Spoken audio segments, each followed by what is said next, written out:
వ్యవసాయం మన భవిష్యత్తు కోసం. నేను మీ ఆదర్శ రైతుని. మీకు అందుబాటులో ఉండే రైతుని. ఇంకా ఈరోజైతే మనం డిస్కస్ చేసే టాపిక్ వర్షం. వర్షం పడింది. వర్షం పడిన తర్వాతయితే మనం తీసుకోవాల్సిన జాగ్రత్తలేంటి టమోటాలో.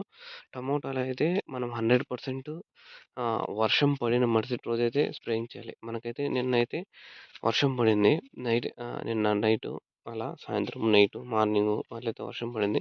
మనమైతే పొద్దున్నేనే అయితే స్ప్రే చేసాము. వర్షం పడితే ఎటువంటి రోగాలనేది ఎక్కువ వస్తాయంటే ఎక్కువ నల్ల మచ్చ. ఇప్పుడు ఆకుంది గదా! ఈ ఆకు నల్ల మచ్చ అనేది ఇక్కడ ఉంటుంది. ఇక్కడ పడిపోతుంది.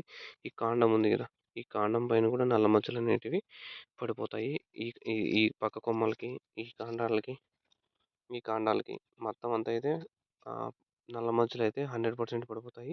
ఆకులనేటివి గూడా ఫాస్ట్‌గా పసుపు రంగులోకి మారిపోతాయి. వర్షం పైనుంచి పడిందనుకో, వరుసగా 3, 4 దినాలు వర్షం పడిందనుకో దెబ్బ దెబ్బ అయితే పడిపోతుంది. ఇంక నల్ల మచ్చకు, గెజ్జికి దానిలకైతే ఆహ్, మీరైతే ఆహ్, ఆహ్, ప్లాంటోమైసిన్ అయితే స్ప్రే చేస్తారు ఏరీస్ వాళ్ళది. ఓకే. అది అది అది అది బాగానే పనిచేస్తుంది. ఇంకా కొత్తవి సింజెంటా వాళ్ళది గార్లీచ్ అవైతే వచ్చాయి. అవి కూడా అయితే స్ప్రే చేసుకోవచ్చు. ఇంకా ఇంకేమంటే మెయిన్ వర్షం పడిన వెంటనే స్ప్రేయింగ్‌కైతే వచ్చేసేయాలి. అంటే ఎట్లా స్ప్రేయింగ్‌కి రావాలంటే వర్షం పడిన తర్వాత ఈ ఆకుంది.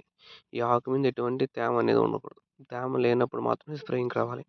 ఆల్రెడీ ఆకు తేమ ఉంది. నువ్వు మళ్ళా స్ప్రేయింగ్‌కి వచ్చావనుకో, నువ్వు కొట్టిన స్ప్రేయింగ్ అంతా వేస్ట్ అయిపోతుంది. కారిపోయి కింద భూమి మీద పడిపోతుంది కాబట్టి ఆ స్ప్రేయింగ్ వల్ల అయితే ఏమి యూజ్ అనేది ఉండదు. ఓకే. ఇది ఈరోజుటికి. ఇంకేమైనా డౌట్స్ ఉంటే కామెంట్ రూపంలో తెలియజేయండి. 100% వర్షం పడిన మరుసటి రోజు గానీ, పొద్దున్నే పడితే సాయంత్రం గానీ అయితే వర్షం రాను మూమెంట్ చూసుకొనైతే మనమైతే స్ప్రేయింగ్ చేసుకోవాల్సి ఉంటుంది. ఓకే. ఇంకేమున్నాయి? అంతేలే. ఇంకా అంతే ఇంగ అప్‌లోడ్ చేస్తాను. వీడియో చూడండి డైలీ.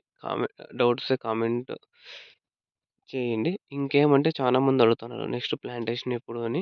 అది నెక్స్ట్ ప్లాంటేషన్‌కి ఆహ్, నేనే చేసినప్పుడు ఒక వీడియో అయితే 100% అయితే వీడియో అప్‌లోడ్ చేస్తాను. మీకు తెలుసు కదా! ఇప్పుడు అడగద్దండి. అడగద్దండి అంటే ఇప్పుడు నేనేం చెప్పలేను మీకి. ప్లాంటేషన్ చేద్దునా అంటే. ఎందుకంటే అది మన చేతుల్లో లేదు.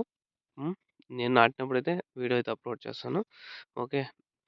ఎందుకంటే ఇప్పుడు మిమ్మల్ని అడిగినారనుకో నేను ఏదో ఒకటి చెప్తాను. అవంతా బాగుండదు. ఒకరు లాస్ చేసే పనైతే మనం చేయము. అందుకని ఏం రెస్పాన్స్ కూడా ఇవ్వను. ఎవరికి అలాంటి కామెంట్స్‌కి. అవి ఏం జరుగుతుందో ఏమో తెలీదు. ఒకవేళ వర్షం పడిందనుకో రేట్ ఇంగా జంప్ అయిపోవచ్చు. ఒకవేళ మీరనుకో జంప్ అయిపోయిందనుకో, మీ పంట కూడా లాస్ అయిపోయిందనుకో, అప్పుడు లాస్‌లోకి వెళ్ళిపోతారు కదా! వర్షం పడితే 2 ప్లస్ ఉంటుంది, మైనస్ ఉంటుంది. ఏ పని చేసినా మనం ప్లస్ ఉంటుంది, మైనస్ ఉంటుంది. ప్లస్ అంటే ఏమి లాభం లేకపోతాం. మైనస్ అంటే నష్టాల్లోకి వెళ్ళిపోతాం. ఇప్పుడు ప్లస్ అనుకో వర్షం పడడం వల్ల రేట్ రైజ్ అయితుంది. అది ప్లస్సే.